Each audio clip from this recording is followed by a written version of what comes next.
Yo, what's going on, my people? It's your boy, Monte Carlo. Welcome back to the Big Picture Podcast. I want to thank you guys for tuning in. We have to the right, co-host Dolly G. To the left, we have our guest co-host today, Miss Jenna. She's Jeanette. I'm sorry, Jeanette Posey. Did I say it right? Okay. So we have a new addition to the team, Miss Jeanette. She is our guest for today, and she will also be the guest co-host for today also. And I want to thank you guys for tuning in. You know, we on our 6th episode. I appreciate all the views, all the comments, the family, the friends, the businesses. Shout out to Village Grannies. Shout out to Baked Cravens, New York. It's on 105th Street, Lexington Ave. Look out, we're going to have some cookies for y'all next week.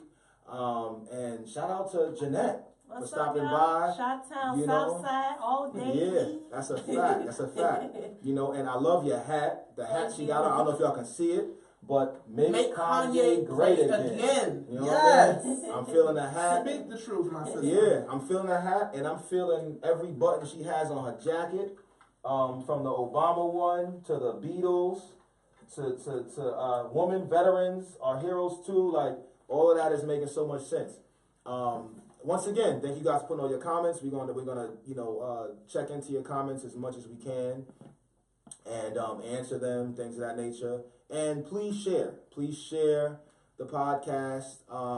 If you have any questions, like I said earlier, you can just put them on there. If we don't get to them today, then we'll get to them throughout the week, and we'll talk about it next week.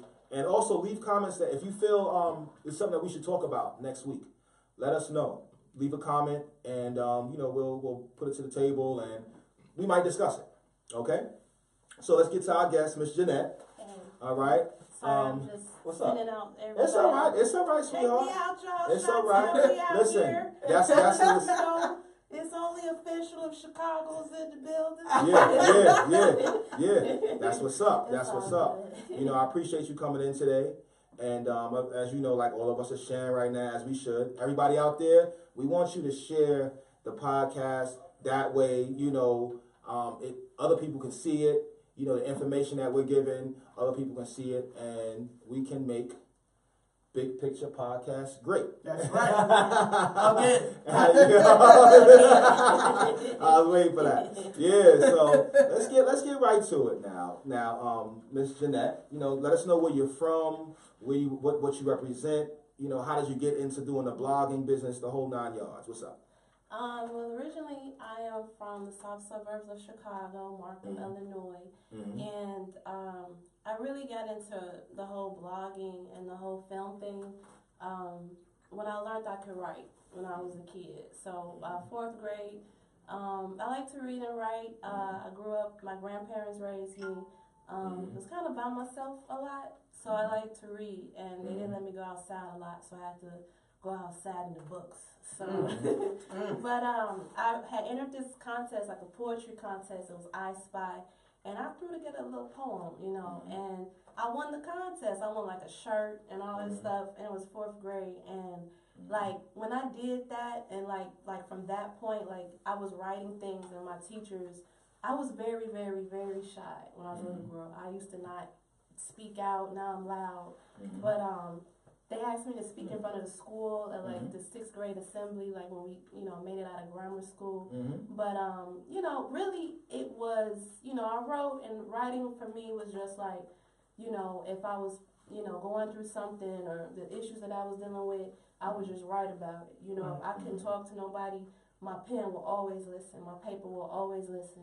And, that just was that. And so I went to the military, and it wasn't until like, we found out, went to the military out of high school. I wanted to pay for college and stuff like that. This is before 9/11, so I actually was at the grenade range when towers fell. And I was, But when we was in Kuwait, I remember just being mad as hell. Can I curse on here? I'm sorry. We try not to curse. Okay, I'm sorry. If it comes out, it comes out. If it comes out, it comes out. Okay, That's sorry. But I was upset, that I was over there, and I remember it was Thanksgiving actually, and I was like, what can I do for the rest of my life and get paid. And I wouldn't mind doing it because someone has said, like, I learned back then, like, if you get up and you do something you love every day, you never work. You know, you always have fun. Yes. So I was like, I can write. So I went to school when I got out the military. I went to Columbia College. If any of my Columbia alum out there. What's up, Columbia? What's up? And so got my undergrad in broadcast journalism. And but I started in print. But while I was doing print, I realized that people don't read as much as they watch things. So I found out I had another gift with doing film. And so I've been recently been putting it together. So that's where I'm at. That brought me to New York.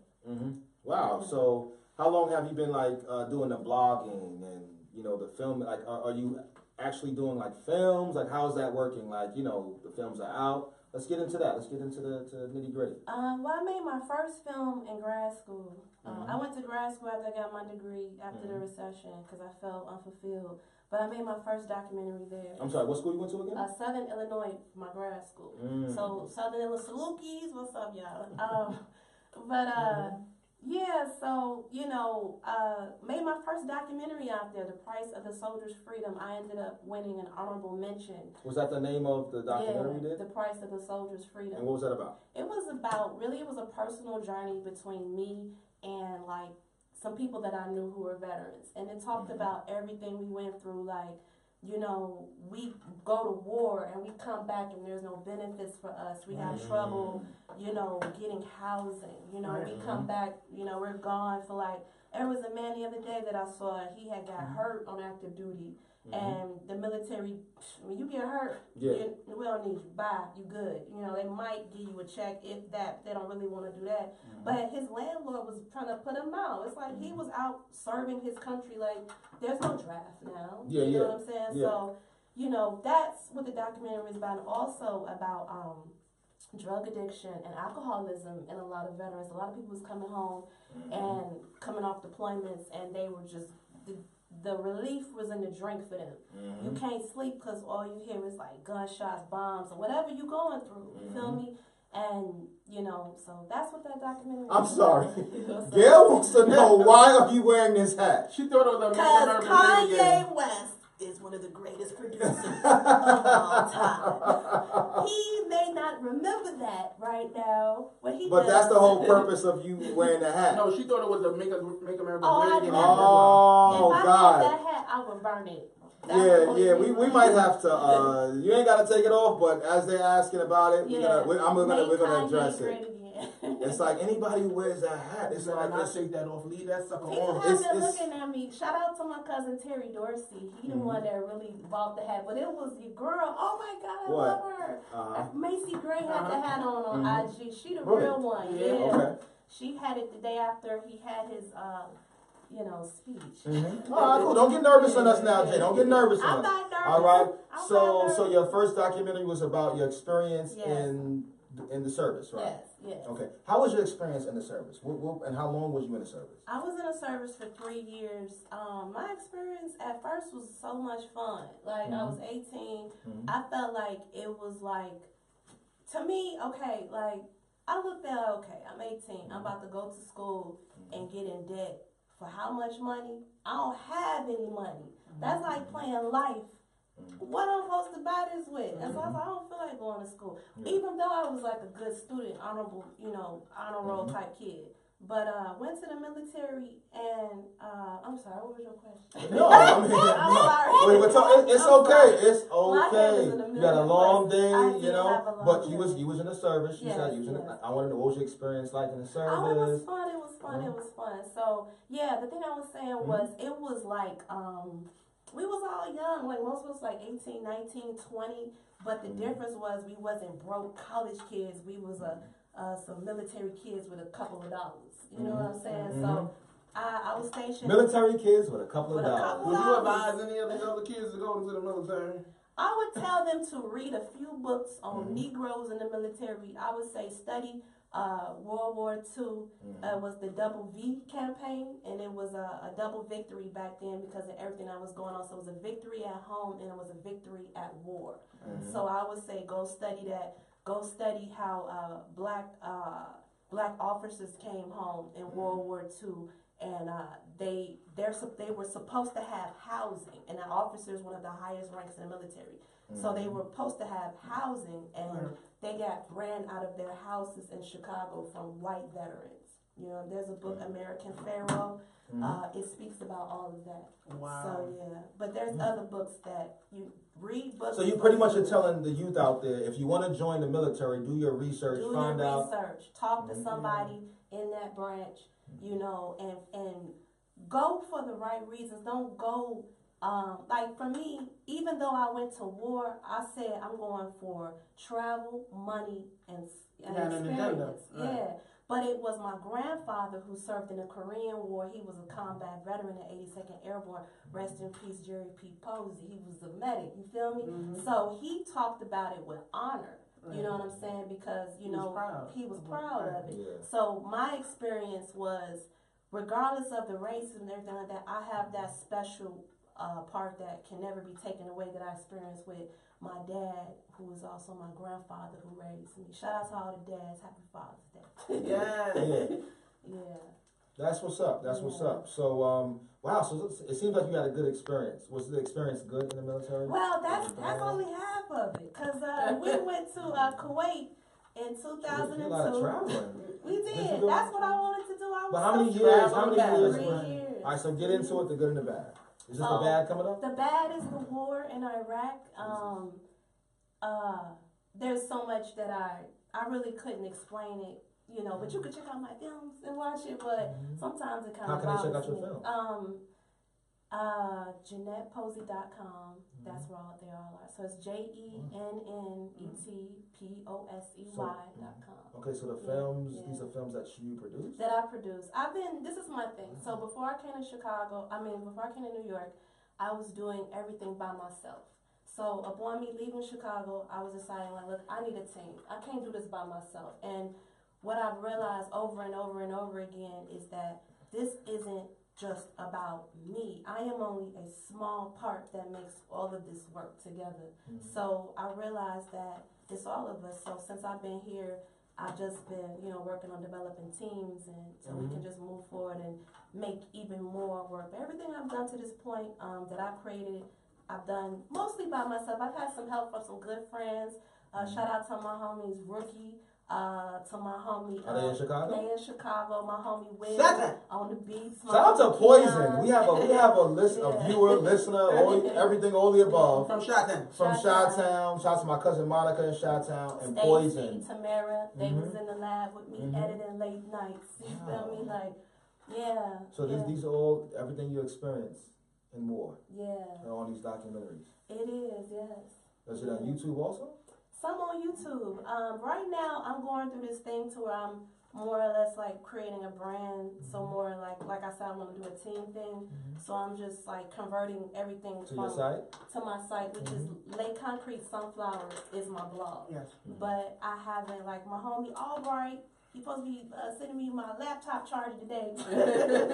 But he's redoing my site for me. So just want to put everything on there, and also offer an opportunity for other people to have a platform so they can do whatever, you know. That's good. I'm loving that. So when you was in the military, was you holding a gun? Like, of course. Man, some people don't. Some people don't hold guns out there. Some people in the military as a nurse, as different. They have different duties. What I mean, did you have? All right. So.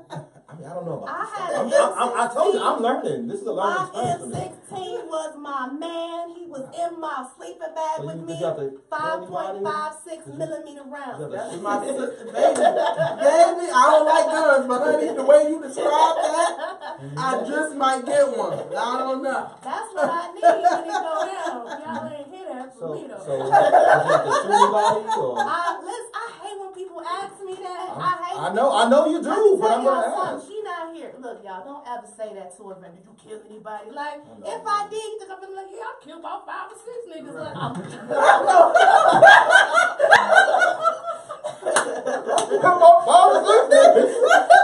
She is so Chicago, like, oh my God. But she's right though. She's right though. And it's 2 reasons. I know.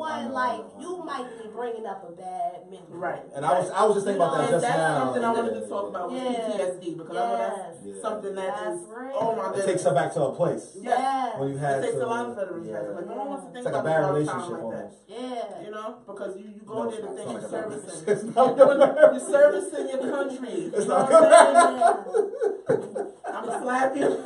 I had to lighten up after that one. I mean, come on. I had to lighten up after that. Light work.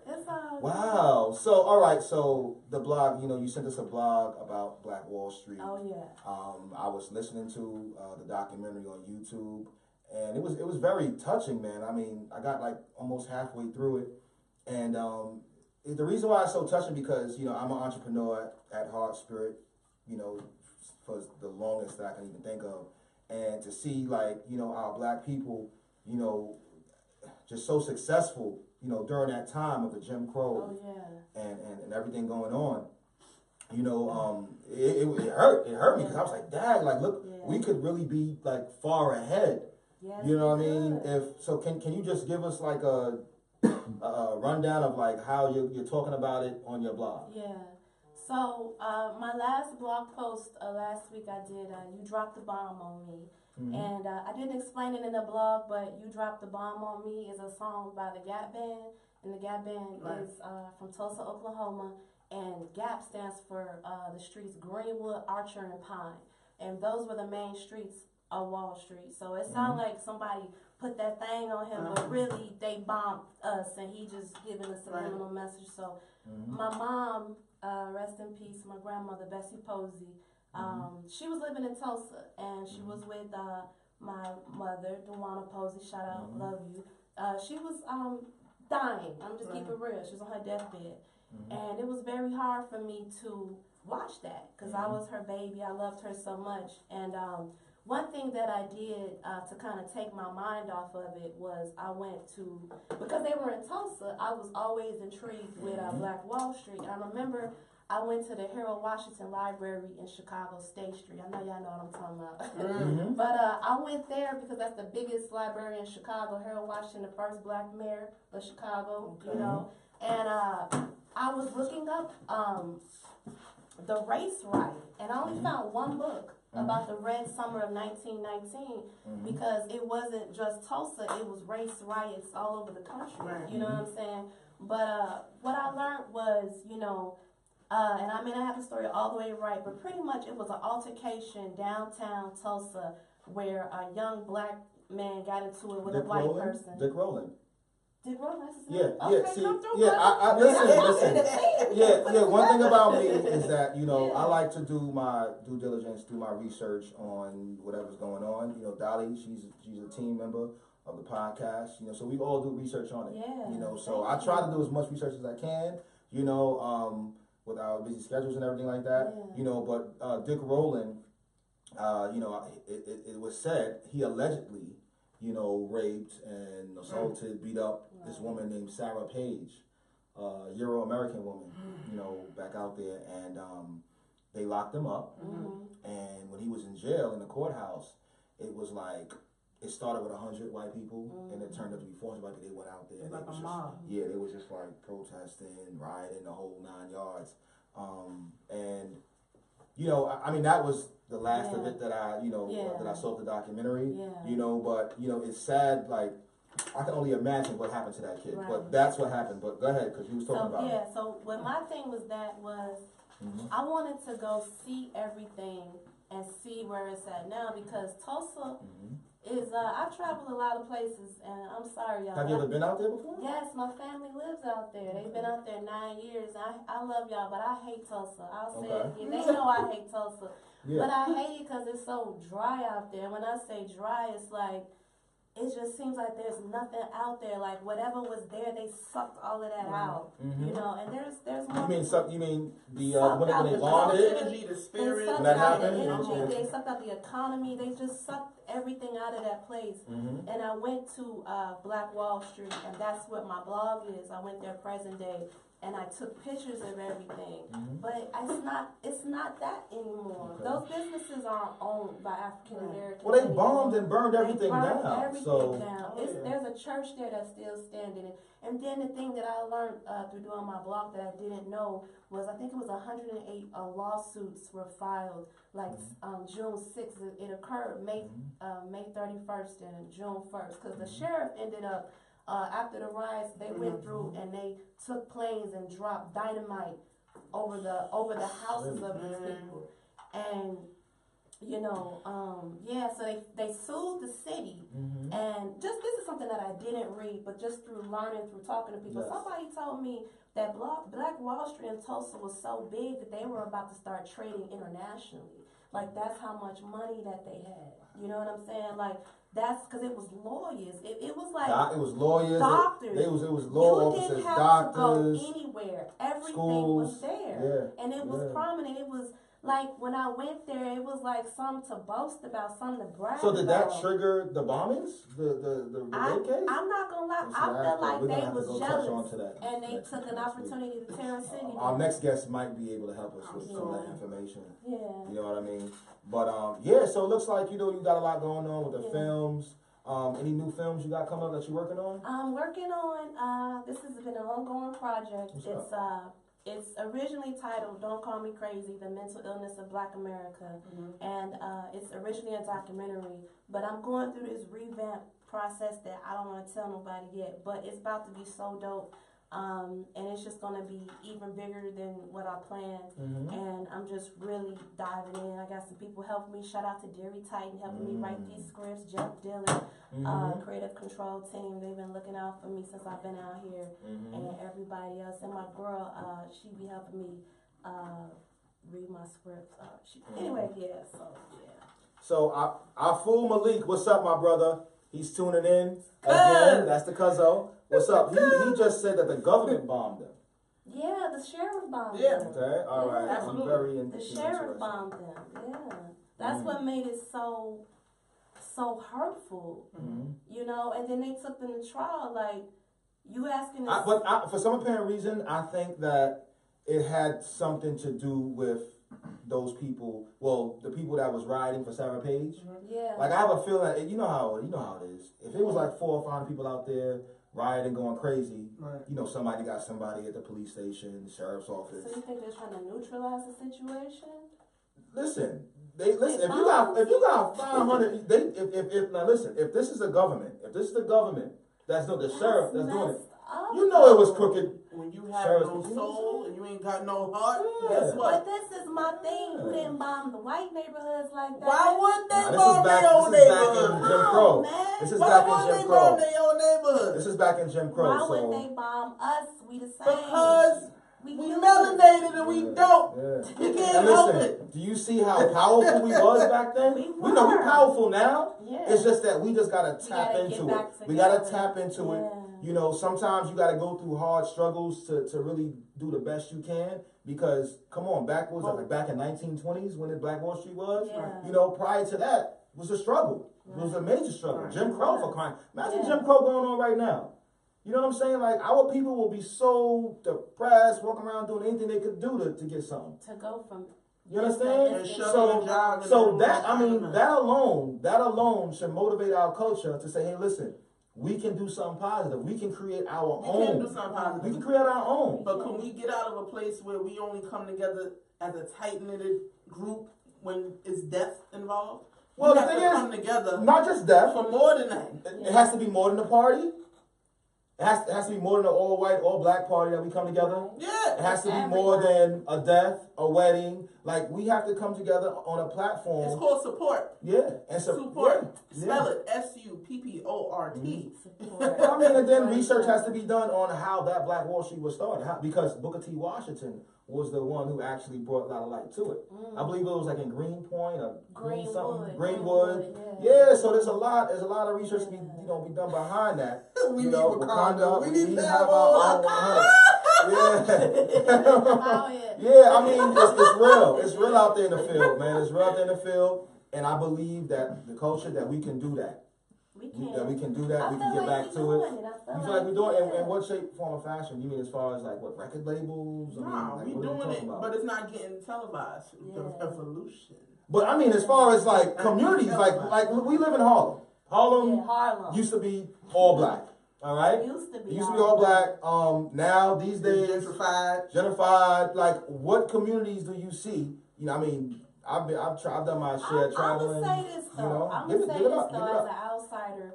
What I do like about New York is there's so many more black businesses that are thriving than I've seen in Chicago, and I see a lot of black people support it, and I love that. You know, so I like that. I feel like you know I love Chicago always, but I do feel like y'all got it here. I like the sense of community that goes on in New York. So now, you talking about Harlem or you talking about Brooklyn? Because in Brooklyn, there's a lot of black-owned businesses in Brooklyn. It is, but you know? I say New York. To me, Right. I don't. Y'all care about these boroughs? I don't. I'm a Borough Chicago Jersey, in to Brooklyn. Chicago in to blow like Chicago wins. So I'm all about that.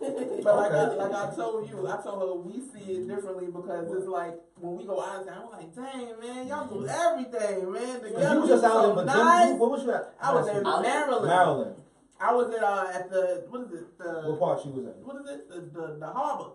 Okay. I was at the I harbor. know where you was at. Yeah. I know where you was at. I was supposed to go there. Honey, I wanted to go back tonight just to get the food. I was supposed to go there. Just to get the food and then walk down the street without seeing dog shit or Very romantic. on the street. Now y'all city nasty. Hello. Oh Hello. my God.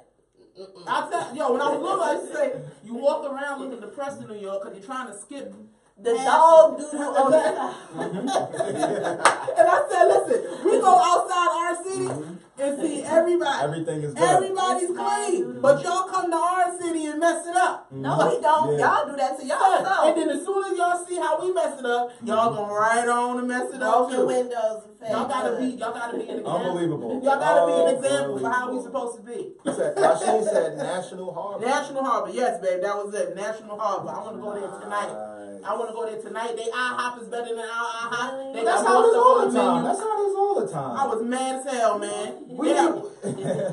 They have buffalo wings. Buffalo wings and stuff with the actual sauce Better on deals, it. better deals. They didn't give me the sauce on the side and was like, dip it, F your life. No. I want my sauce on the wing. Yeah. I want to suck the sauce off my fingers. Oh, now It's a shame. No, but it's a shame that Crab Shack didn't survive in Harlem on 125. y'all had Crab Shack out here? What Yes, happened? ma'am. What's wrong Yes, with ma'am. y'all? Yeah.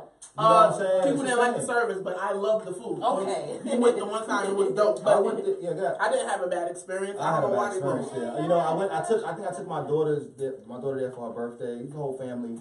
And believe you me, like about a good 3 waiters came to us. 3 different waiters. Okay? First waiter come, took our order, she disappeared. Took a smoke break, I don't know what the hell she did. Wow. Second waiter came. I'm sorry, but did you order? Yeah, we did order. Just give me your order. I gave her order again. No food. Third person came. It was the manager. Wow. Yeah, I was like, really? Like, we got to go through 3 people just to, like, we got to climb a ladder to get some food? Like, so I knew that place was going down. They should have fired the manager and started over. Yeah, but I don't know. Like she said, it was bad service. It was real. I experienced bad service there, you know, but it's a shame that certain, you know, franchises, they survive in other states, but they come to Harlem and they can't make it. You know what I mean? Really? So it's like, you know, it's sad. But we out here, we need like the Golden Corrals. We need I those. don't need that. You don't need that. You don't need that. Veterans eat free at the Golden Corral on Veterans Day. Y'all need to bring that close. There's one in the Bronx. It's gonna be in the Bronx. Golden Corral? Already, yeah. Really? Yo, Gary, Oh, where's boy. the Golden Corral at over here? I don't know if it's in the Bronx or in You talking to the phone? You on I'm talking to the speakerphone? phone. You on speakerphone? That's Like how you on the I block? do it, you know? But listen, Yeah. Gary, tell me where that Golden Corral is, please. I could have Please, swore let you the said world know right now. you was going there the other night. For I real. need to know, but not for me though. The other folks want to know. So Jay, so who inspired you to take it back to the military? Who and like what inspired you to get into the military? My grandfather, and being intimidated by paying for school and taking out loans. And I just didn't want to go to, I was sick of school. I was like, I need to leave my neighborhood. So, yeah, that's pretty much what made me do it. Well, Kanye he's a bright brother because he turned the Donald Trump hat It's into something a else. situation where people A conversation. No, but a situation where people can look at your hat and they're gonna look at it to see what's on that hat. Like what? Because first of all, we're black, so they're gonna like, hold on, a black person wearing a hat like that. Right. So now they're gonna look at it and see what's on it, and you could be promoting your own business. Yeah. You understand what I'm saying? Okay, So, you know, I'm alright. just throwing that out there. I'm just throwing that out there, man. For real. That's what's So how long have you been in New York? I've been in New York. This August will be 3 years. 3 years? Yeah. Good experiences? Any bad experiences? My. Relationship wise? Well, I'm good now, but Good? you know, before I was struggling. Mm-hmm. But What's the Chi-Town dudes like versus the New Yeah. York first of dudes? all, On a swag level, I you know what might I make some mean? people mad. We got it popping Don't out. make them, you know New Yorkers, the swag is on 10. I just need to Let me know. tell you something. What's The up? swag might be on 10, and he might be fine, but then he might be. Oh, he's short. He ain't getting no. He coming up. He He, ain't making just, a he short. might be like. I This know. has been my Keep it experience. going, because I got a cousin out there, and she tells me everything Y'all that's gonna going. make me take my jewelry off. Yeah, So take it off. I'm gonna say this. What's up? My first time Say realizing what time it was out here, I was in Harlem. Okay, Okay. bring it back. And I was, doing my thing, but I was walking to my car, and I heard this girl going crazy, cussing some dude out on the phone. She was like, "What? You going through my stuff? Stop!" Who out the bed? Like I was confused. Coming to America. I was like, "Wait a minute, who is she talking to?" And I'm ear hustling. It's a whole dude at her crib going, "I can't believe you was like, really, bro?" Yeah. I mean, like, I just want to say, I don't think a Chicago man was So go you through trying to my say stuff. the dudes here got feminine tendencies? Talk to me. Okay. Okay. That's what I feel. And, Okay. me being You- Chicago. Our fool, please. No, don't go for backup. Our fool, please chime in. Our next guest, he gonna hold us down on that. Not all. Okay. Now, not all. Okay. But most. Listen, I gotta be different. I can't play one side. I had a conversation about that today. Yeah. Okay? Y'all dudes out here, y'all need to tighten up y'all stuff. Y'all got some female tendencies today. Now you Lamar. New York. I'm talking about some of the dudes out here. I don't know what's in the water. Right. Yeah, Y'all gotta get y'all stuff tight. Yeah. Okay? I learned that in a class I took Because today. we about to be on our usher. We trading places. Okay? y'all gotta get tight. I hear you.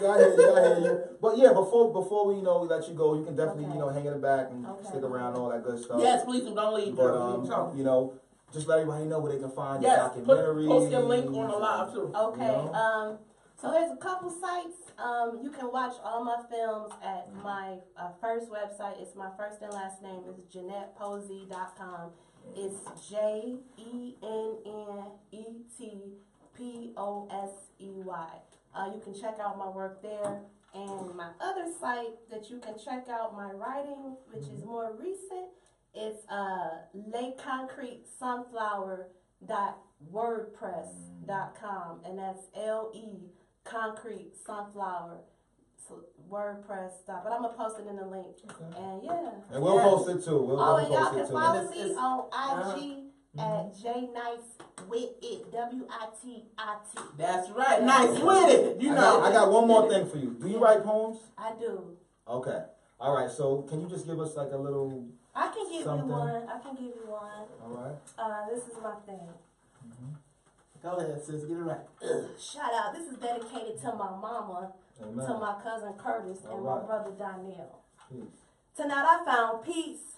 I stopped looking for another to fill the dark crevices of my heart. I told the devil to cease. I said, no longer will you torment me.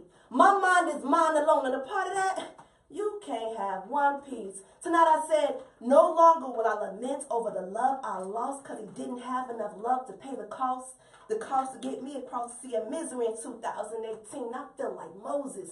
I'm taking this hard journey so my people can succeed. So of course the weak don't feel me. They don't even know what greatness means. I'm taking a page out the history of the Posey family where my daddy would tell me, only the strong survive. I was born in the Chi. In New York I reside, and sometimes it seems a little too hard to stay alive, but I never fret. I have God on my side. So on every single ride, I'm taking a stride. With the faith of God, I accept the best in not better. You know what he said to me? He said, dear child of mine, from this point on, I'm denying you the stresses that make you feel lesser. First of all, you're my creation. That alone should make you feel better. I have riches stored up for you, like my humble servant Job. Like him, when the circumstances got tough, never did you fold. I made you from a different mold. So for your troubles tonight, I'm giving you peace, not in the slightest way. And from this point on, love in your world will never cease. You know why? Because you got me. I love that, Queen. Thank you. Yes, It's sis. a blessing. I love it. Yo, Thank you. that was litty. That was Thank definitely you. litty. Yo, listen, hang in the back. Okay. We're going to kick it with you at the end. Thank you Okay. for coming on. They love you. Thank out there, you. For real. See y'all. Man, that was real, man. We appreciate that. We got another guest coming on. And the good thing about Facebook Live, the people They that's get to tuning see in, the transition. they get to see the the real transitions. You know what I mean? Like, because you go to YouTube, you know, you see the edited version. That's right. Which is good. You're not You know going to what I see mean? booties in the camera Yeah, for a quick yeah. second. You know, they might want to see that, though. You know what? No, You know, you got some people out there like seeing that. No, you don't. Yeah, so we got our brother James Smith coming on. James Smith? James Smith? James Smith? No. Thank you, Baxter. Thank James you. what? James Baxter. Oh, I said his name. Baxter. My bad. No, Messing man, up the man. names things today. wrong all the time. Yeah, my bad, man. One love. The OGs in the building, man. Word. Man, a lot of shit.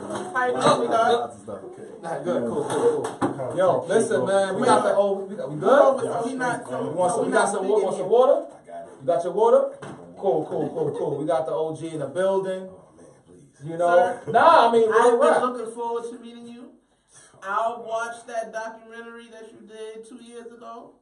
And when I tell you, you gave me enlightenment because my brother has been through a similar situation, my oldest brother. Mm-hmm. And I literally felt like I was watching his experience through your story.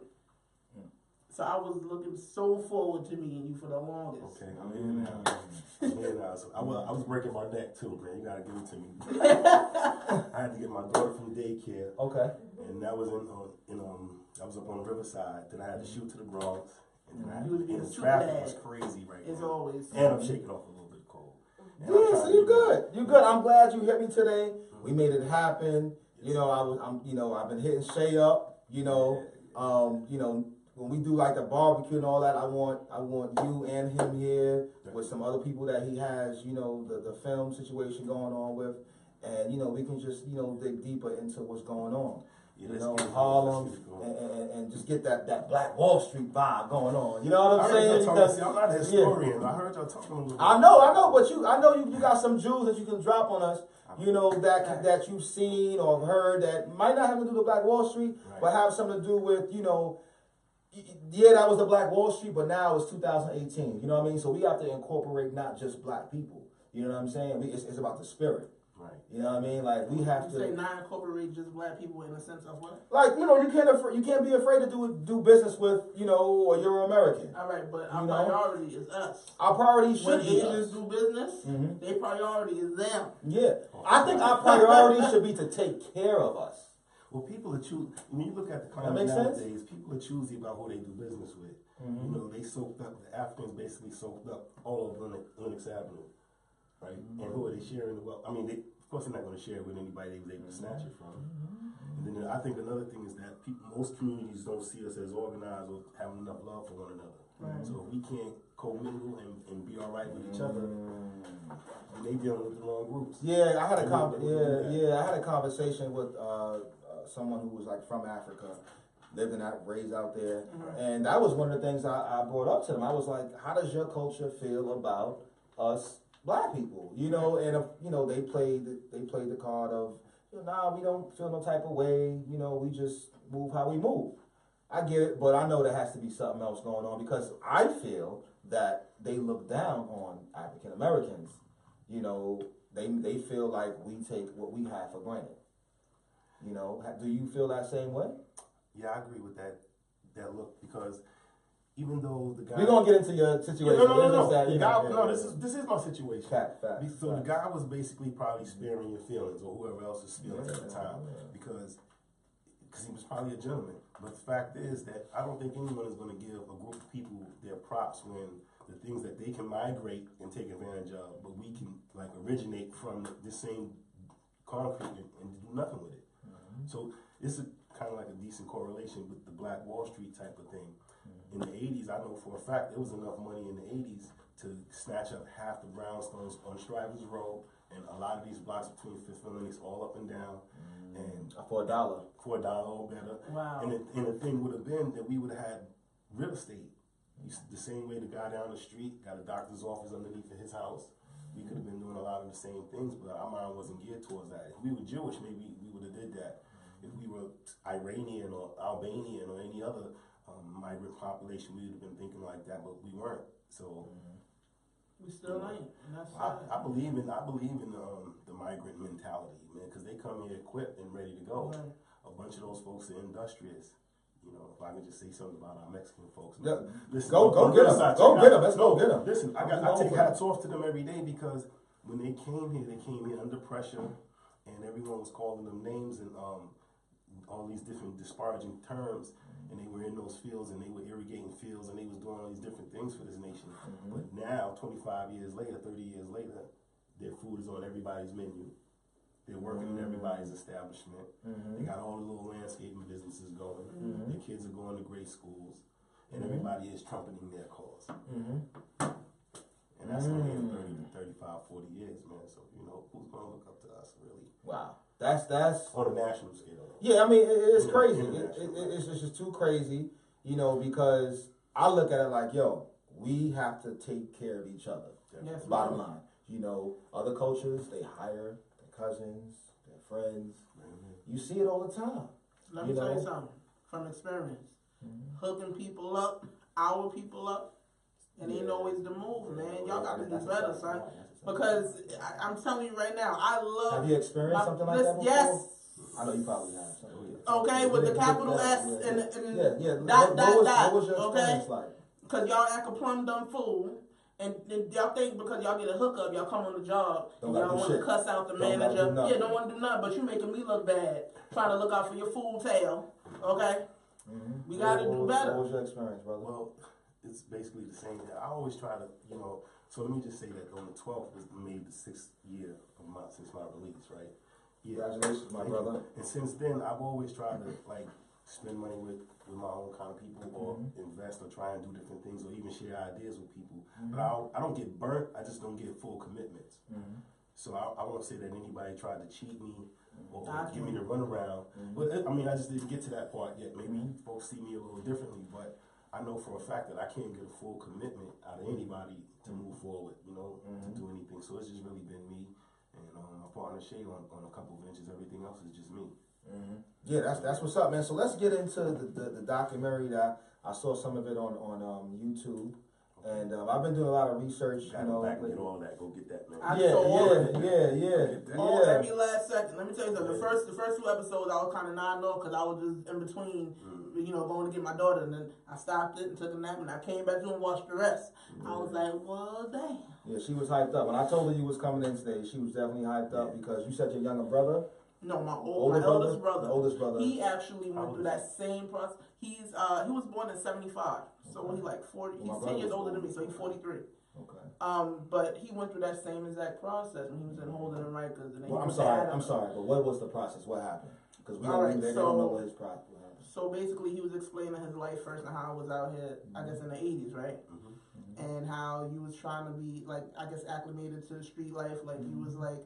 You trying to be a smooth guy, you know, you cool, and you just got kind of sucked in to the point where now you find yourself in a situation where you locked down, and it's all about survival now. Even though you may not be that guy, now you gotta kind of act like you that guy, and that's in jail, right? Okay, and that's a lot of the situations a lot of these guys find. When you say act like he was that guy, you mean like act like everybody's on defense. You don't know what to expect when you go to jail. And that's exactly what he was saying. It's like you don't know what you walking into. Everybody's sizing each other up, you know. And I guess at that point when you was in Rikers, you was kind of feeling like you said, it was kind of like easier when you was in Holden, I guess, than when you went upstate. Well, see, you know, and that was all a matter of perception because danger is danger. Right. When I went to Rikers, the fear was like more electrifying. It's like more of a quick shock to my system, up front, because I had no real warning for what confinement would be like. Versus going upstate, I've had like the conditioning of Rikers Island to give me some idea of how to navigate with confinement. The thing about being upstate versus Rikers Island was that the game was on another level. It's like fighting in the Pee Wee leagues and then trying to step in the ring with like Mayweather. It's not about who hit hardest, it's about who hit from a smarter angle. In Rikers at that time. Versus up north, you had to be So okay, so I heard up north is worse. Well, not worse, but that's where you actually do your time. Rikers is just kind of like a holding. Well, yeah, Rikers is a holding. I know how it was at that time. Rikers is a holding. Yeah, you go there, when you land on Rikers Island, you basically going to court, or you're going to do less than a year. So you get jail time down on Rikers Island. But I went to court down there, and I stayed in Rikers Island holding for like a year, maybe a year. In Rikers, trying to figure out what the time. Well, I got convicted, within about 11 months, and then 12 months. And then they sent you up north. Yeah. Okay. So the experience. Let's we gotta take it back to Harlem. Gotta take it back because I'm from Harlem. My brother Toka's from Harlem. So we gotta know, how did this happen? What happened? How did it change your life? It obviously changed your life because stand up brother, doing positive things. Just give us a rundown, man.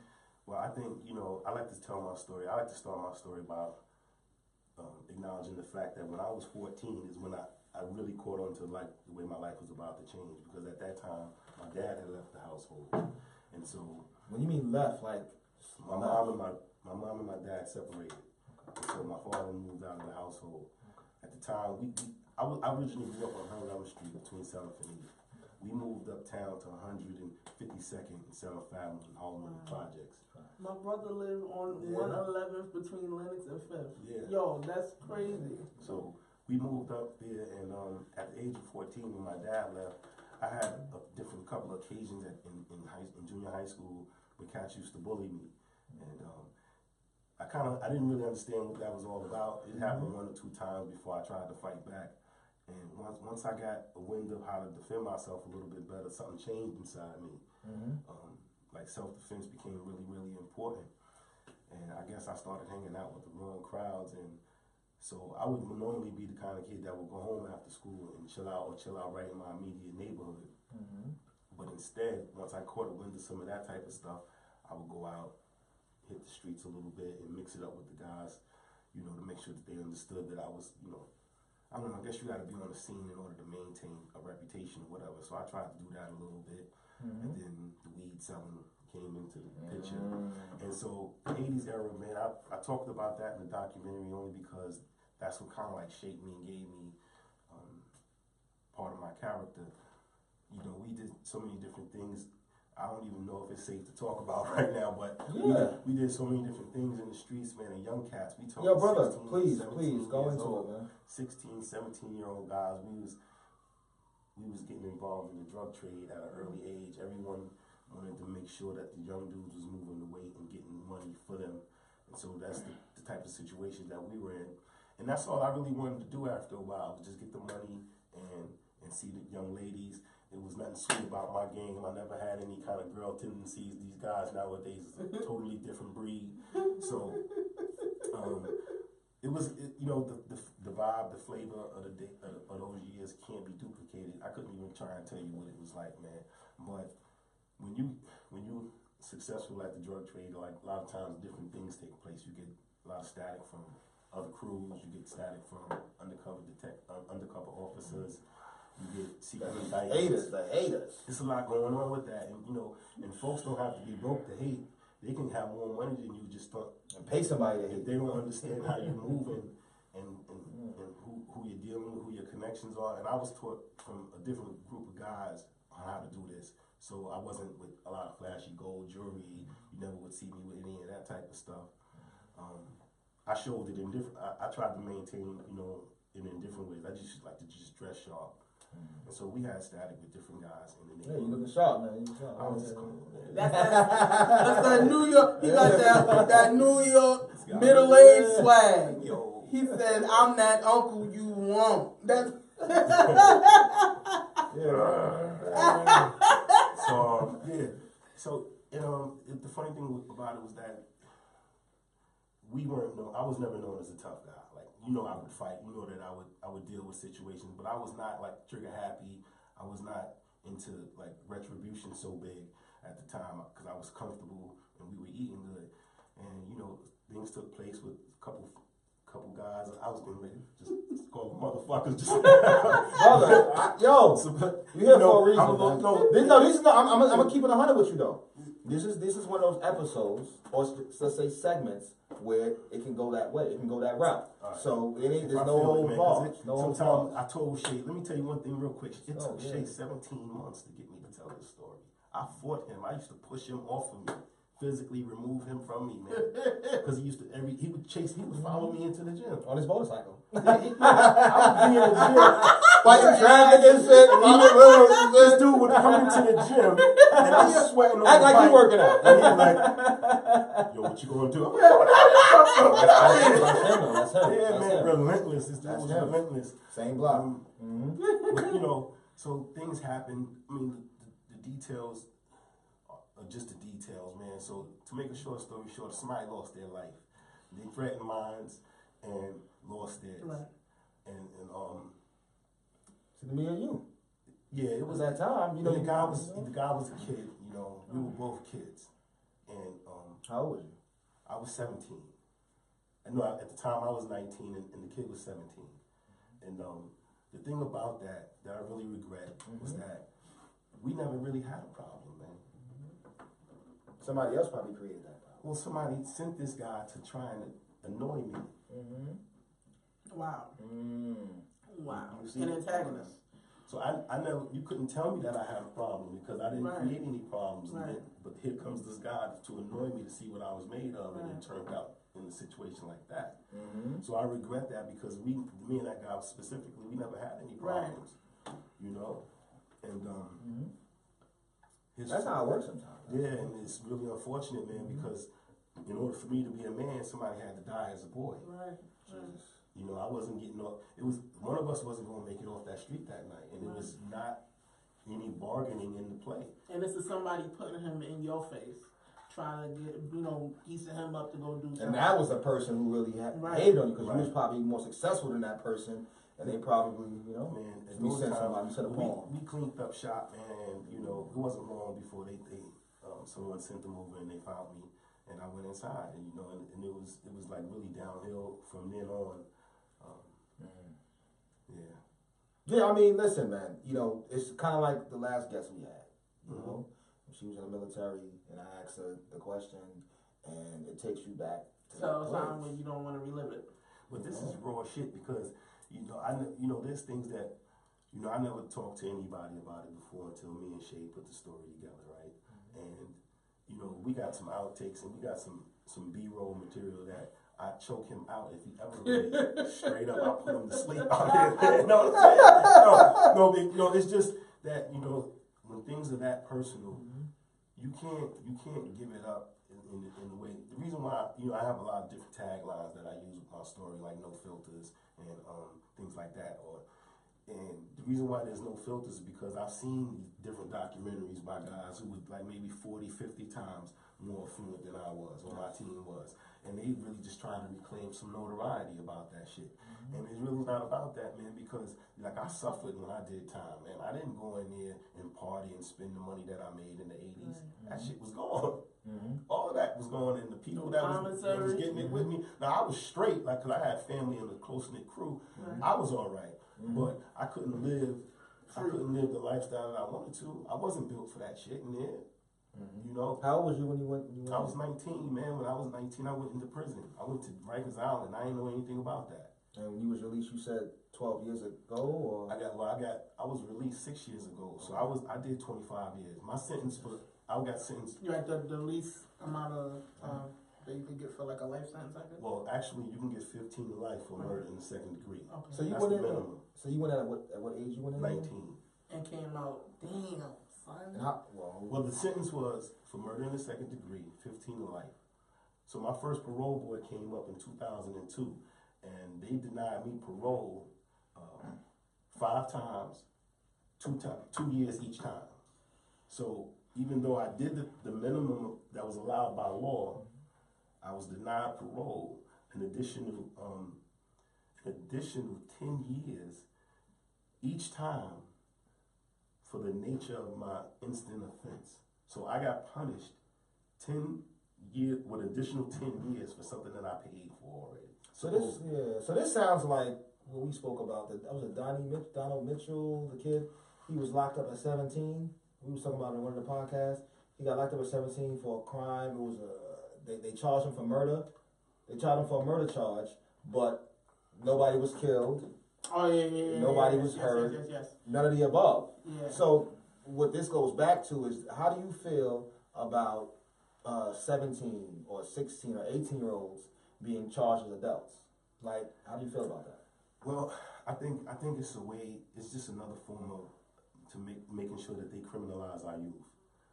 You know what I mean? Because you got a lot of kids that's getting felony charges while they're 16 and 17 years old, while on the other side of the tracks, those guys are getting probation. They're getting no criminal records or created under their name. Yeah. If they can do community service, the whole thing gets dropped. It's a you know, man, it's a party over there, man. They picking and choosing choosing over there, and we not invited, man. You know, I just told a guy the other day. I said, yo, you got mass murderers being apprehended peacefully, and you got guys that may be running from a 20 bottles of crack that they threw on the floor with no weapon and getting shot, dead, murdered. So you know, and this is I was never under any pressure like that, and it wasn't really like that in the 80s. But what I'm saying is that that's how they criminalize our young people. Once you get that first felony, then that parole system get a hold on you, and when you're out in the street, you can get violated for anything. And although it's just a violation of the rules and regulations that you were held to from your first bid, that violation is just like another scar. It's like a baby felony, you know, it's not an actual crime. It's like you opening the wound again, and now you're being re-examined, and you're being, resituated in the court system. And it just goes on and on and on. And through 17 to 21 or 16 to 18 or 19 and 20, these young kids never have a chance to mature and start hitting the tracks that they're supposed to. So it's a retardation of the growth, and let's just bank on the fact that the parents ain't there though. And so that's happening a lot anyway. So we already got it's a win. It's a really win-win if the family's not there supportive and et cetera, et cetera. So it's always a chance that we lose like a bunch of people all the time like that. How long? I'm sorry. How long have you known Shay? I know Shay like for over 35 years. Man. You know Shay. We grew from the same neighborhood. Oh, B. God damn. These New York girls, man. These New York girls. These New York. They come by head. You know, when you was doing your stuff, I was a baby. That seems like yeah. So like, how many episodes do you have on the YouTube? Right now, we completed 4. Well, we had a couple of things still in the can, but we completed 4 episodes. But it's actually 6 because 2 of those episodes is a part 2. Yeah, doubled up. We doubled up on them. Rasheen George says that's a long time, bro. What did you do? What did you do to you? Obviously, you did the time. You let the time do you because you're here, looking healthy, doing positive things. What did you do? And then, what did you do? You're giving me advice. You're giving the whole world advice because everybody is going through a struggle, some shape, form, or fashion. Yeah. Like Hope said, you in jail, it's just minus the bars. Right. You understand what I'm saying? So, not everybody, but whatever that situation is, until you get out of it. What did you do to keep you going? I went to war, bro. I ain't gonna lie. You got that right, man. But what kept you alive? The fact that I'm from 8th Avenue. I really represent 8th Avenue in the building, baby. Represent, you always baby. go back to what you know. Yeah. When you're out of your element. And so the only thing I knew was that, 8th Avenue, we had a lot of guts. We stayed fly, and it wasn't just about a fly appearance, it was a fly mentality. Right. That's another tagline I got. It's called "Stay Fly on the Inside." So we did that so well that even if we were broke, we looked like we were getting. My guy, I was just about to write that down. Yeah. I was talking to somebody the other day from the block, and OG Cat, and he was chopping it up, and that is so true. cats from Harlem, Telling you can have $0 in your pocket. Swag the life. I feel sorry for the ladies out there who go for the flow. you. But yeah, but you can have Yeezys on with that and be pop, no bank account, no nothing, and still look good. But Go that's ahead. but that's to get you got you. Yeah, know what I mean? yeah. But go ahead, Champ. Go ahead. Those dudes get found out in the inbox. Yeah. They get found out in the Sooner or later, inbox. sooner or later, they get Yeah, exposed. They get yeah. exposed. Yeah, yeah. So when I say I went to war, I literally went to war. The first thing I did was fight, and I fought. And I fought. I think I fought, no lie, for about 13 years straight. Jesus. Okay, so when you first got in there, At least 13 years. So how long did it take before you got in there your first fight? Couple days. Fights are normal. Stabbings are different. Cuttings and burnings and shit like that. All right, so that's now another 13 level. years. That's a 13 long years, time. I had a lot of What drama, was- man. I had a lot of drama. A lot of so look, I don't never bite my tongue. That's what people know me for. One of the things that my main problem when I was in prison was with Puerto Ricans and Dominicans.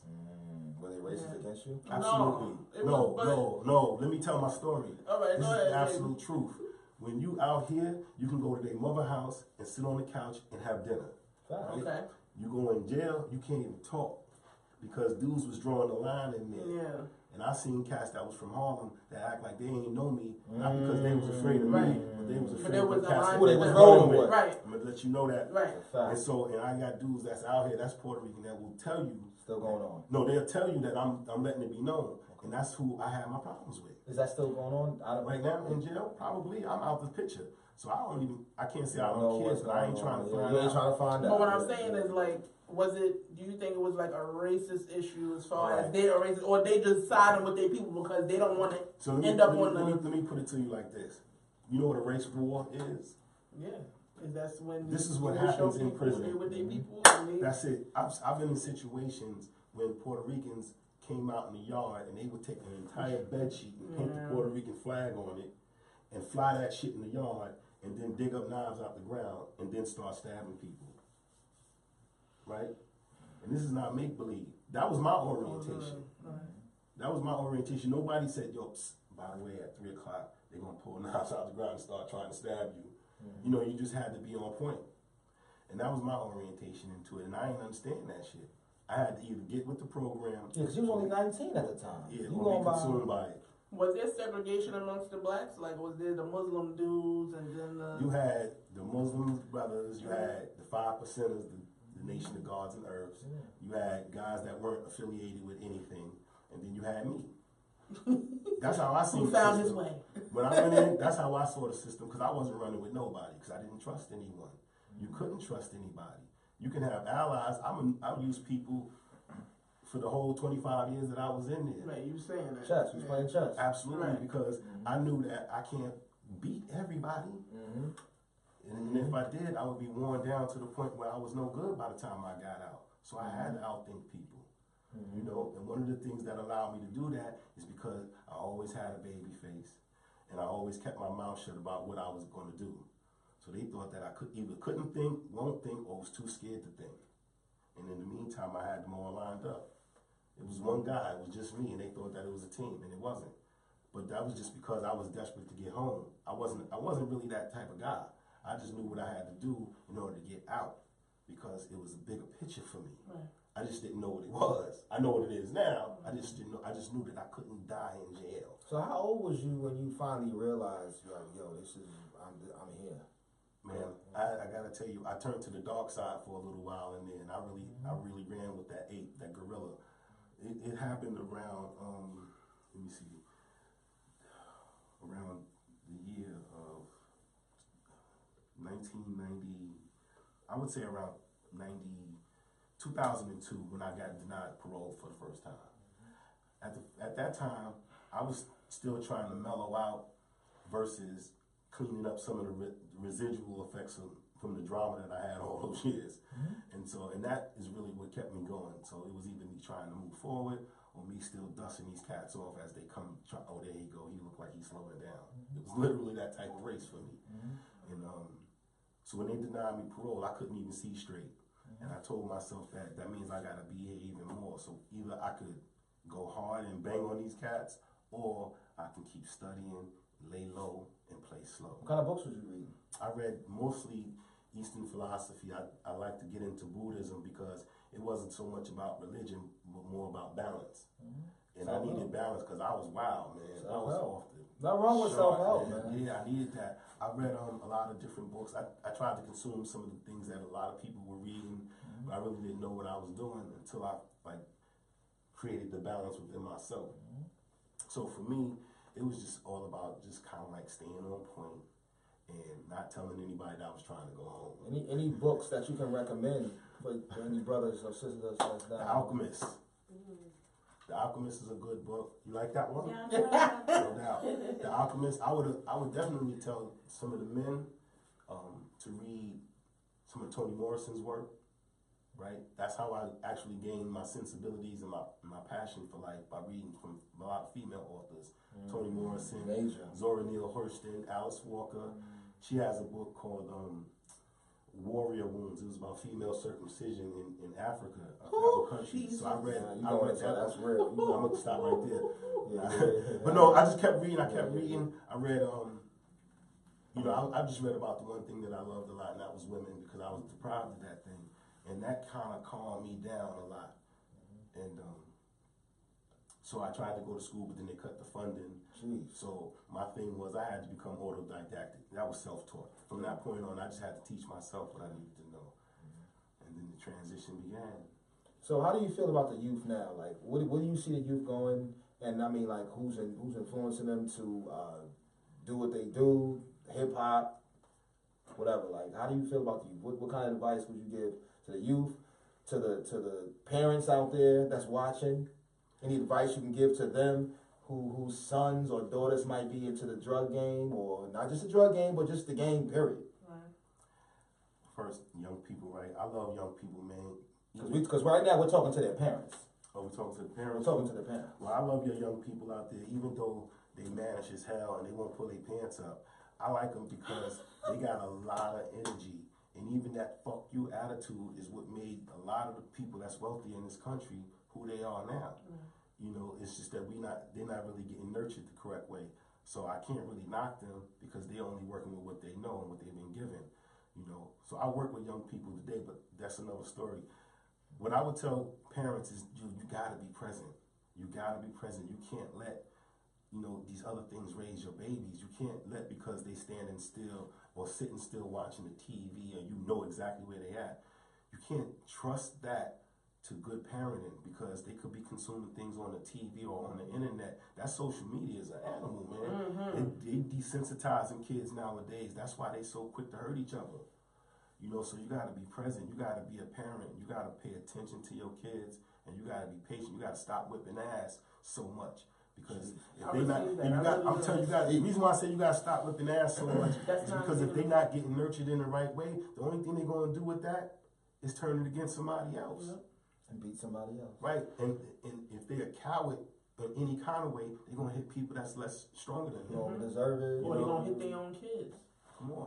And so this is what we get. It's a lot going on with the kids, the young people today. But parents, y'all just gotta be present. And rock. I'm a dad now, you know what I mean? My daughter's 3, and I'm just paranoid. First one? Yeah, my first child. Thank you, brother. And I'm just paranoid all the time. I have 2 daughters. I'm 12. I got 2 daughters, 12 and 10. So that's why them jewels, that's a jewel right there. Yeah, I received that because that's something that I actually try to say to a lot of parents that I work with too. And it's hard to sit there and hear another parent say stuff like that if you're not a parent that's vulnerable and willing to receive information. And say that, you know what, there are times where I actually get pissed off and don't feel like dealing with my kid. And the only thing I know how to resort to is what I've learned from my parent. Like I think we all have an idea of how we want to parent when we have kids. And it's like, I don't never want to do what my parents did to me. I don't never want to react the way they did. And then sometimes that's just all you know. You have an idea of what the right thing is, but you don't know how to execute that because you wasn't shown that. And like what you said, you have to be present in the moment with them and understand that you were a kid at one point. And would you have like that? Camaraderie is key. What I'm learning is that some people say, there's no do-overs. There's a lot of do-overs, man, because I make mistakes with my child, And I look at her and I say, no, sit still from now on. And I say, but wait a minute, why am I telling her to sit still? Go ahead and get up. Go ahead, baby, go ahead, baby. You know, it's only because I'm trying to control movement while I'm busy. Right. Time out, right? Yeah, so time out or what? Listen, that's the key word right there, because what I learned in parenting classes, the timeout ain't for the kid, it's for you. Right. It ain't for you telling the kid to go to timeout, but did you explain to them why they going to timeout? What are they learning in the timeout? What are they learning? She's sitting there watching me like me. Exactly. All you wanted was time to yourself. Exactly. They're not learning nothing from timeout. That's why I think that is the most horrible thing to ever tell a kid. Billy, go sit in timeout. What are they learning? That ain't starting our community though. It ain't got to start in our community, but it's being implemented because these schools is telling you can't hit your kid. You can't discipline your kid. You can't talk to your kid a certain way because if it looks alarming to the teacher, they can only say yes like this. I'm telling you. So like you said though, you gotta build that relationship, the communication, You have talking to to build them. That's how I feel with my dialogue with your daughters. kid. Like, you know, as busy as we get sometimes, you know, all the time, you know, like I just wanna like do more with them, more and more and more. Like I feel like I don't do enough. I will always feel like you know, because it's like they're getting older. You know, they're not little no more. They grow up quick, bro. You know, they got their own cell phones. Only 3. You have so many years to go. Yeah, you're gonna be buying her a cell phone soon. No, you're not. When she's like 6 or 7, 8, Keep your child off the phone. it's gonna be like 2020 something. Now, listen, my son 11, he still ain't got no Facebook, no nothing. You call daddy, you call mommy. He's 11. You're not getting on no social media. I don't play that. Yeah, that's real. That's real. So, how do you feel with the hip hop game? How it's influencing the youth? Hip hop. Tell me about it, man. I like some rap music. I think a lot of it is kind of, I don't want to be a hater, man, because I like when dudes is eating and feeding their family, but a lot of it is whack. And I guess that's really due to the fans just consuming that bullshit. But, hey, man. It's about the parents, how they raising their own children. They can't let the hip hop industry raise their children. You gotta be selective, man, with your children. You gotta give them some freedom to see things. And if you think that is whack as shit, but they like to nod their head to it, ask them to listen to the lyrics. Strip the beat down and listen to the lyrics and ask them if it's feeding them anything. Go ahead and knock your head to it, but let me know how I feel when you finish. What you get out of it, and then, you know, maybe that'll just trigger them instead of saying, don't listen to that bullshit, put this on. You know, they be like, what are you talking about? Give them a reason why not to listen to it. You know, like what kind of information, because I mean, these are questions now I need to ask my daughters, like, you know, but I don't usually have a problem with them, you know, what type of music they're listening to. They like, you know, the music, the mainstream music, you know. My son, I make fun of him because he be at home humming like anime tunes. I'm like, what the heck? But I gotta embrace that because at least they ain't over here talking about no young Lil Yachty or whatever the hell he did. Tekashi 6ix9ine. My daughters, I was messing with my title app the other day. And you played it? And then my daughters came running back to the house like I was like, Dad, what you listening to that for? Like, Mommy, Daddy was in the concert. Like I was bad, and I like that. He was. I like that. You know, I'm in my phone trying to turn it over. You know what's funny is that they sit there and tell us, how you gonna be mad at Tekashi when y'all like Onyx growing up? But see, don't do that. Come on, go into that real quick, please. I can't touch that. Don't do that to me. I mean, I don't know what to say. Those dudes was talking the same, you know, same shit. They were just screaming the same way. They wasn't. I just think. But did it get us anywhere? I mean, like, are we taking steps back by doing the same thing, listening to the same stuff? People ain't sampling. You understand what I'm saying? Stuff. You know, you would think that things would evolve, grow stronger, and grow more branches. But that's natural evolution, when things just sprout on their own. But then when things get confined and put in test tubes and get tampered with, you get some different stuff. If you get a guy like, let's say I just flew in from Israel with a box of money, and because my guy's been over here running a record label for X amount of years, and I say, look, let's just keep bankrolling some bullshit, right? 2 things we're gonna do: we're gonna make money off it, and we're gonna stop dudes like KRS-One from getting his message across, or Public Enemy. You push a lot of bullshit so that we can drown out the message. Right. See, but then I'm starting to sound like some other movies. Some No, it's all good. I mean, you like, know, it's all good. Like, listen, you see things how you see it, man. Yeah. I just think that people don't know when they being fucked with. and it's our job though, as parents, Yeah. to redirect the kids. You know, if we see they listening to something, we gotta put the effort in. Hey, listen, why are you listening to that? Are you getting anything from it? Not just don't listen to that. You're not gonna listen to that. No, give them a reason why they shouldn't listen to it. You know, make them have a conversation with them. We gotta get out of that. Do what I say and not as I do. It's so true. You have to practice what you preach too, because your kids watch everything. Mm-hmm. And then when they get older, they're gonna talk bad about you to their friends. Mm-hmm. So you want to get to the point. I get my daughter's ear. When she sleep, that's when I get to talking. Like when she's snoring, I just be right there in her ear. And I have to say, remember I told you to sit down. I have my conversations then because she can't walk away from me. Right. So I have to get all my stuff out there because she can't run around. Yeah. So but I get in her ear, I talk to her, I tell her I love her. We had a long day, it was a rough one. I love you, baby. Get your sweet dreams in. I'll see you when you get up. So, brother, man, a little earlier you was just talking about how you was doing stuff with the kids. Or like, are you involved in stuff with like, you know, any kid groups, you know, youth and things of that nature? So currently, I chose to go to work with this nonprofit in New York, here in New York City. The name of it is the Center for Employment Opportunities. Stationed downtown by Exchange Street. I did a lot of different things since I've been on, right? But one of the things that I chose, the reason why I chose it is because the other stuff that I was doing really wasn't nurturing my passion. I learned how to get in the classrooms while I was inside in the prison. And the funny story is that's how I was able to neutralize a lot of jailhouse beef by teaching dudes how to get their GEDs and helping guys pass through anger management and substance abuse programs. When they saw that I was the guy that they needed, they had to start learning how to talk nice. You got to be nice now and stop trying to act like you want to see me in the yard. You know, for real. You know, they never won anyway because here I am. But the point is that it helped my plan. My plan was to try and smooth out my road. And so I figured that, you know, since I learned how to I got real nice with it, man. I'm talking about, I was never a teacher in anything, but I was tutoring guys to help them get their GEDs. It's just the connection with the people, man. I learned how to facilitate the information as I went along. It was just my concern for these guys that wanted to hurt me or would make me hurt them because I see where it was going. I'm going to get you. I'd rather teach you something.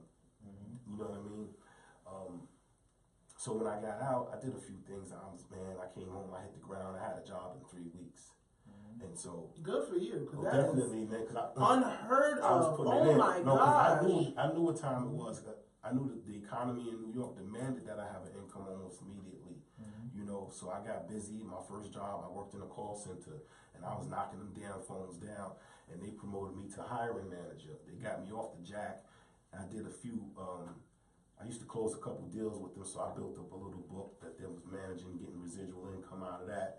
But then I was the hiring manager, so I had it made. All I had to do was interview people, recruit, interview, and train. And so I was doing that for a little while. But it was a cutthroat industry with the credit cards, so I was like, let me get out of that. And I went to a company called Exodus. It was for ex-offenders and reentry. And I started there as a job developer. Wow. Wait, what's that called? Hold It's up. called Exodus. Right there, bro. Oh yeah. That was my first foray. Okay. That's Actually, not my organization. It's in East Harlem, Exodus Transitional Community. I need to pass that on. Yeah. So I went there for a little bit, and we parted ways. And what I did after that, I stayed independent for a little while because I saved my money. I lived an incredibly frugal lifestyle. So I was saving up my money. It was just me. I didn't have any nothing children. wrong with that. Nothing wrong with that. I had a lot of fun with it. And so I went independent and I made up some business cards. Like I was a corporation and everything. And I just started passing out my business cards. I went digital with the online pamphlets. And I started pushing those around. And I was running around doing workshops, bro. I was freelance consultant. You know, I was running around doing workshops, a little public speaking here and there. And then I ran into somebody from the Center for Employment Opportunities, and they pulled me in, and I asked, you know, who did they have workshops workshops. They had some employment workshops, so I went in and took over. Wow. So, and for the last 3 years, I've been doing that. It's basically it's employment workshop. It's work readiness. We do resume preparation, interview prep. My thing is personal presentation. The way you carry yourself is everything That's nowadays. right. Yes. So I'm big on that. I help dudes learn how. I show them how to tie a tie. I show them how to get that collar pop. That's The real. little collar stays that go up in there to get that collar looking right. You know, I said if you need to cheat a little bit, just get those front panels ironed and throw the jacket on. That's You your know what I mean? question. Do you see yourself like starting your own nonprofit organization? I'm toying with the idea. I put together an LLC. It's called Think Legacy. When you just on with that. Yeah, and so really all I do is I just run my workshops through it right now. But I'm really just trying to get a group of like-minded individuals to come together and start real live conversations about how to make sure our sons and daughters are all right. You know, our nieces and nephews are all right, and so that way the next generation, because people are thinking generational around me, man. That's what I'm seeing. Right. I'm seeing folks that are really investing in their next generation, and we're not really doing that. Like these young kids, there's no throwaways. You know, and I see a lot of people that's throwing away our young folks. So there was a line in the movie. The guy said we went from having no shot to a long shot to being a sure shot. And so that's me. I copped that from some movie that I watched when I was on the inside. These young kids, they were in detention, and they had like absolutely no shot at nothing. And so I took that energy. I was like, yo, I had no shot before too. That's why they kept trying to give me them 2 years so I can die in jail. To having a long shot. My long shot came when I just was able to get in front of a parole board. And then I became a sure shot when they let me go, because after that it was on. Right. It was on. It was nothing you can do with me That's after right. that. No turning back now. Yeah, before we wrap it up though, you know, it's getting kind of late, and we're glad you came in. You know, I just want people to know, you know, whenever you're put in a situation, you know, yeah, it might be a negative situation, but you got to take something positive out of it, you know. And I feel that somewhere along the line, while you was locked up, you know, that it was a blessing that you was there in disguise. Yeah, that you was there, because at some point you was able to encourage and empower the brothers in there. Well, that's what it's really all about. That's what the Bestiari brand is all about. See, part of the logo is a sword with a broken tip, and that symbolizes the fact that I had to put a lot of work in.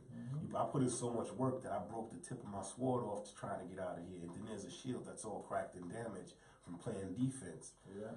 So either way, I was using my mind to defend or to, you know, commit acts. And it wasn't always acts of violence. It was always, sometimes I had to just chisel away at my own inadequacies in order to get right. But the main thing about the Bestiari is that we went to these wars and we were condemned to death. The Bestiari was a form of gladiator that was sent to his death to have to fight a beast, whatever the beast may be. It could have been a gorilla, it could have been a tiger. My beast was the penitentiary. And so I had to go in there and slay that beast and then make it out. So as a survivor, that's what I'm claiming as a Bestiari, you know, survivor's pride. Bestiari, and I try and tell people you can do it. Like them single mamas, I take my hat off to them. I take my hat off to dudes that surviving after drug addiction, all type of different things, man. Whatever your animal is, your beast that you have to choke and strangle in order to get up and go to work in the morning or go to school or whatever you got to do, you a survivor of that. If you're a procrastinator, that's your beast. You know what I mean? Get the sword, get the shield, whatever you gotta do. See how the sister kicked up on with no pause? Some people might have that talent, but with freeze. Under demand or under pressure. So that's slaying the beast right there. Just to get your sound out. Wow. And she dope. Wow, yeah, dope is, you know what? That's that Capricorn in you, baby. Yeah.